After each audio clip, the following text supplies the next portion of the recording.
जन्म, ये जो हमारा जन्म हुआ, ये भाग्य के अधीन नहीं है, ये नवीन भाग्य निर्माण करने के लिए है। नहीं तो आदेश ही नहीं देते भगवान। पशुओं को आदेश नहीं दिया जाता क्योंकि भाग्य के अधीन है।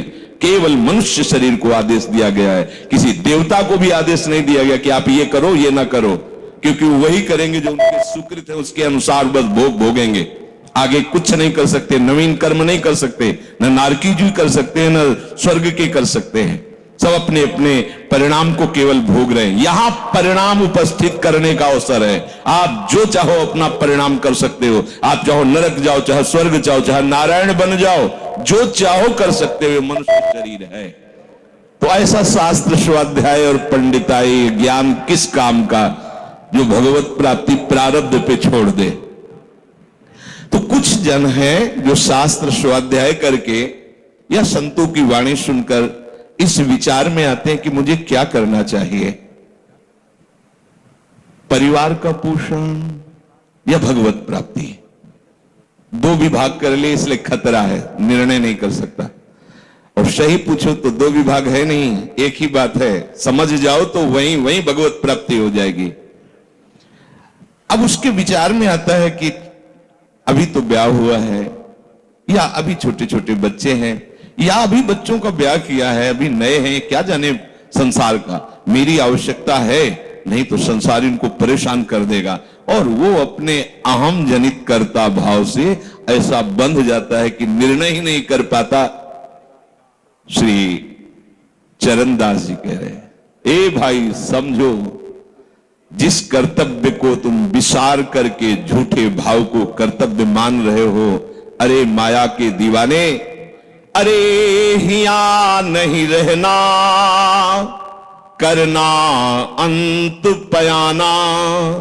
यहां से जाना है, यहां से जाना है। ये भूल जाते हैं, माया की ऐसी भूल भुलैया है कि हमें शरीर में राग और शरीर संबंधियों के राग में सुख मिलने लगता है और लगता है कि मैं अविनाशी हूं।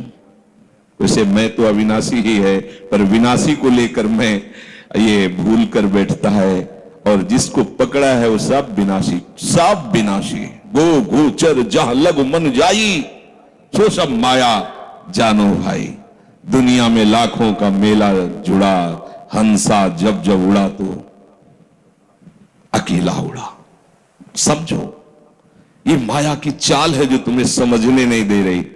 अरे भाई समझो, समझो, अरे माया के दीवानों, यहां से हमें जाना है, जाना है। कुछ साथ नहीं ले जाना है, कोई साथ नहीं जाएगा। बस तुम फंस गए हो मोह दलदल में। ये कुटुंब का मोह ऐसा मोह है कि कैसे तुम्हें बताएं। याद ही नहीं आती कि मुझे जाना है, याद ही नहीं आता कि सब छूटना है।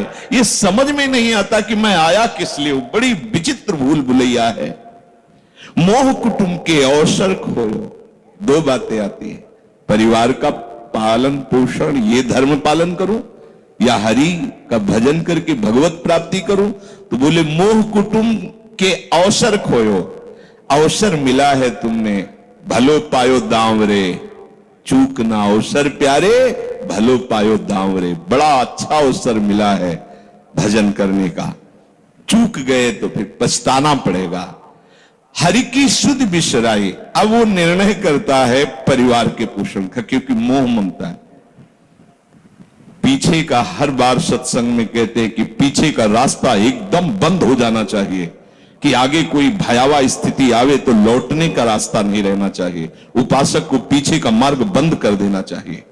पर होता क्या है, अपने लोग बहुत कमजोर हैं, तो कदम ऐसे रखते हैं पर पीछे वाला पुष्ट बनाए रखते हैं कि अगर इधर थोड़ी भी आंच लगी तो कदम पीछे करके सुरक्षित हो जाए। वो सुरक्षित नहीं है, वो सुरक्षित नहीं है, वो असुरक्षा है।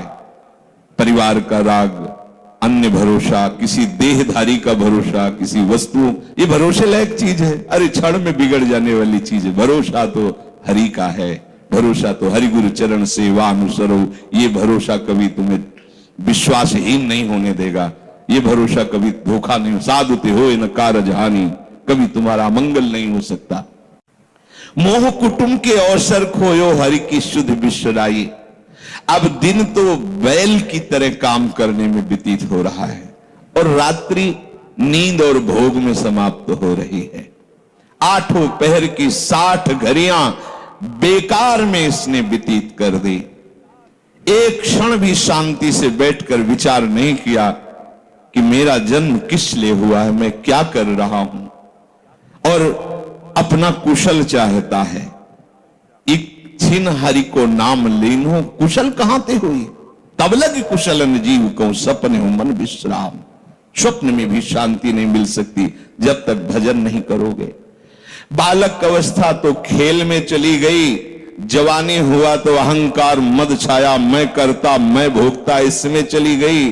जब वृद्ध आया तो रोग और चिंताओं ने घेर लिया। अब इतना दुखी है कि वो सोच भी नहीं सकता कि मैं इनसे दूर होकर भजन कर लूं। ये जो वो भजन का नाटक होता है, भजन में हम देखते हैं ऐसे ही लगा रहता है, कैसे हो और बढ़िया से, और क्या करें, और मरने का ठोर आ रहा है, और क्या करें, तुम आयो भजन करने के लिए और में भी फंसे हो, क्या कर दूं, कहां से कैसे व्यवस्था कर दूं। हम ही चला रहे हैं, भले वृंदावन में बैठे परिवार हमारे अनुसार चलेगा, हमारे ही, नहीं तो नष्ट हो जाएंगे। आए हैं वनवास करने के लिए, भजन करने के लिए, पूरा का पूरा प्रपंच दिमाग में पता लगता है। वृद्ध भय चिंता अति उपजी, दुख में कछु न सुहाता। अरे भूल क्यों रहे हो, चेतो। साधु चेताता है जगत को, चेतो। काल रूपी शिकारी धनुष पर विष का बाण चढ़ा चुका है, तुम ठीक निशाने पे हो, होश में हो जाओ। अगर अब कोई तुम्हें निशाने से बचा सकता है तो काल का भी महाकाल हरि बचा सकता है, दूसरा कोई नहीं। आए अचानक बांधे, यम के दूत आकर अचानक बंधन में डाल करके ले जाते हैं। अब वो निर्णय कर रहे हैं, झूठे जग से नेह छोड़कर साचो हरिनाम उचारो। चरणदास सुखदेव कहते हैं अपना भला विचारो, इसी में अपना भला है। तो क्या करें, घर परिवार छोड़कर तुम्हारी तरह बाबा जी बन जाए। बाबा जी बनने से भगवत प्राप्ति नहीं होती। अगर आप बाबा जी बाहरी बात को ले रहे हैं तो उसको समझ लीजिए, बाबा जी बनने से भगवत प्राप्ति नहीं होती, प्रभु के होने से भगवत प्राप्ति होती है। वो आप चाहे गृहस्थ वेश में रहकर बनो या आप विरक्त वेश, 2 मार्ग शास्त्रों ने स्थापित किए हैं, वो प्रभु के लिए। अगर वेश बदल लिया है और परिवार का राग है, भोगों का राग है, संसार की सत्यता का भान हो रहा कि सब सत्य है, कोई फर्क नहीं पड़ता। वेश परिवर्तन से कोई फर्क नहीं पड़ता। गधे की पीठ में चाहे मिट्टी ला दो, चाहे कबाड़ ला दो, चाहे बेद ला दो, उसको बाहर से मतलब है। शरीर में चाहे लाल कपड़ा पहनो, चाहे सफेद पहनो, चाहे काला पहनो, चाहे नीला पहनो, चाहे पीला पहनो, ये तो वस्त्र है। आपका उद्देश्य क्या हुआ, आपका अपनापन कहां गया, ये खास बात है। कहीं ऐसा नहीं लिखा कि बाबा जी बनने से वो मोक्ष पद प्राप्त, नहीं। जहां संत की बात आएगी वहां लक्षण होंगे, जहां भगवत प्राप्ति की बात आएगी वहां मन का प्रभु में तन्मयता होना, प्रभु में डूबना, प्रभु के चिंतन में मगन होना होगा। वो चाहे गृहस्थ हो चाहे विरक्त हो, दोनों के। एक है कि संसार का व्यवहार पसंद नहीं तो निवृत्ति मार्ग का पथिक बन गया, और एक है कि संसार के व्यवहार को भगवत स्वरूप समझकर, भगवत अर्पित करते हुए अपने को प्रभु का मानकर, प्रभु को अपना मानकर चल रहा है, ठीक वैसे ही भगवत प्राप्ति उसको भी होगी। हम लोग जब सत्संग में बात सुनते हैं तो निर्णय करने के लिए हमारा ही हृदय होता है। अब लगा कि नहीं ठीक है, भजन तो करना है, पर हम ऐसा नहीं है कि कर्तव्य के लिए रुक रहे, पर कुछ समय अब हम लेंगे, फटाफट सब निपटा के। तो तुमसे भी चतुर काल है, वो उतने ही समय में तुम्हें निपटा देगा। बहुत चतुर है। हमने बहुत से लोगों के मुझसे सुना है कि बस ये काम हो जाए हम आए, आज तक वो लौट के नहीं आ पाए, क्योंकि वो गली ऐसी है। क्या है, बहुत दलदल है आगे। जो गया ना मोह कलिल में डूबा, अब निकल पाना बड़ा मुश्किल है। सत्संग में इतना सामर्थ्य कि अभी आप सुन रहे हो, अभी आपको ऐसे सब ऐसे लगेगा, ऐसे ऐसे निकल जाएंगे, और गेट के बाहर होइएगा, वो हवा लगने दीजिए, तब लगे कैसे निकले। ऐसी प्रचंड माया है। इसीलिए तन ही राख सत्संग में तो मन ही प्रेम रस भेयो, तब मन प्रेम रस में बराबर सत्संग होता रहे, बराबर साधु संग मिले। ऐ साधु, ये तमाशा है, तमाशा बस 2 घड़ी का तमाशा है। यहां जितने इकट्ठे हुए हो ये सब मिल नहीं सकते।